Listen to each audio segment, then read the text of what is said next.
बर' फरायसा आफादा थाद'नाय गैयै मोनसे सोमावसारनाय बड'लेण्ड इउनिभार्सिटिनि जि भाइस चेन्सेलर लाइस्राम लाद्दु सिं बेखौ होखारनांगौनि थाखाय आरो गोदान भिसि थिसननांगौनि थाखाय जोङो दाबि होबाय थादों आरो बे थाद'नाय गैयै बे सोमावसारनाया कन्टिनिउ सोलिगासिनो दङ।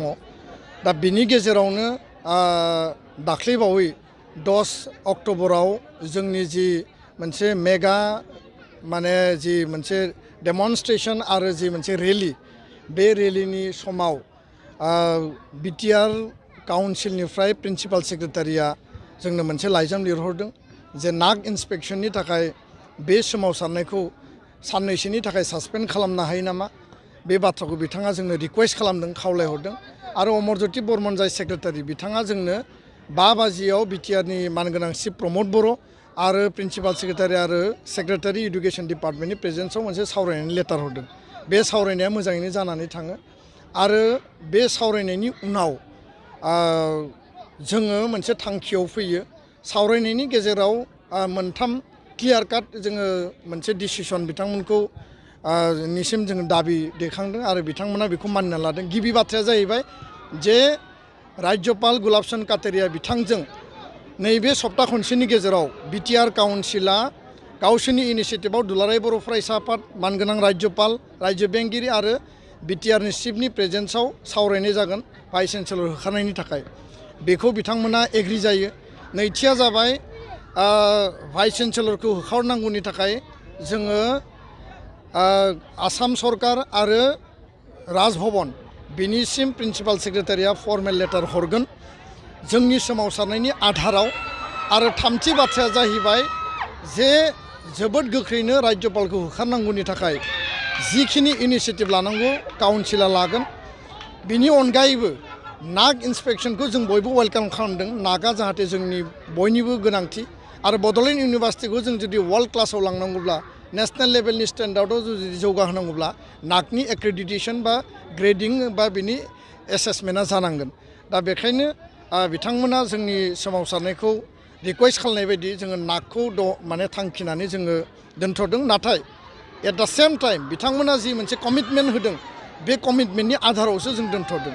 दा बेखायनो 18 तारिखसिम जोंनि सोमावसारनाया दा सासपेनसनाव दङ।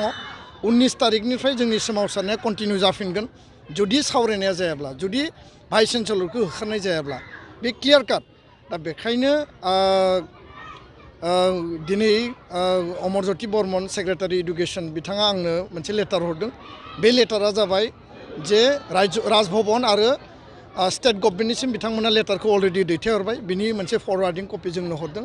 आरो दहाय फुंनि 10 बाजियाव मानगोनां बिटिआरनि चिफ बिथाङा टेलिफनिक फोरमायहरदों जे राज्यपाल बिथाङा जोंनि जि लेटार, जोंनि जि दाबि आरो मैया आसामनि गिबि मन्थ्रि बिथाङा जि फैनानै स्पष्टयै बुंबाय जे दुलाराय बर' फरायसा आफादनि सोमावसारनाय फरायसा फरायसुलिफोरनि जि लाद्दु सिंनि हेंथायै जि खुद्रिसारनाय आरो बड'लेण्डनि बा बिटिआरनि रायजो राजाफोरा जे बिथांखौ लुबैया बिनि सायाव बिथाङा स्टेटमेन्टखौ क्लियारलि होदों जे बिथाङा सिएम भिजिलेन्सआव अलरेडि एक्युज जानाय दङ। बिथाङा सासे काराप्टेड भाइस चेन्सेलर आरो बेखौनो लानानै बिनि सायाव आइननि एक्सन लागोन आरो बिथाङा ससनमानै बिनिफ्राय थांनांगौ बा बिदाय लानांगौ बे बाथ्राखौ क्लियारलि फोरमायदों। दा बेखायनो दुलाराय बर' फरायसा आफादनि जि दाबि बे स्टेन्डआ क्लियार आरो बिटिआरनि चिफ बिथाङा दहाय फुङाव जोंनो 10 बाजियाव फोरमायदों। राज्यपाल बिथाङा बिथांजों टेलिफनिक कनभारसेसन सावरायहरदों आरो राज्यपाला बुंदों जाहैदों जे बे भिसिनि सायाव आंहा खुनु सिम्पेथि गैया आरो बिथाङा बिनिफ्राय जेरैखि जायाबाबो थांगोन। नाथाय नाग इन्सपेक्शनखौ मोजाङै जानो हो आरो सोमावसारग्रा बिथांमोनखौ नोंथाङा सावरायनानै आंजों सावरायनायनि जि मोनसे दिन तारिख बेखौ थिग खालामनानै जोङो जयेन्टलि फैबाय थानाय 20 अक्ट'बराव राज्यपाल बिथांजों सावरायनाय जागोन।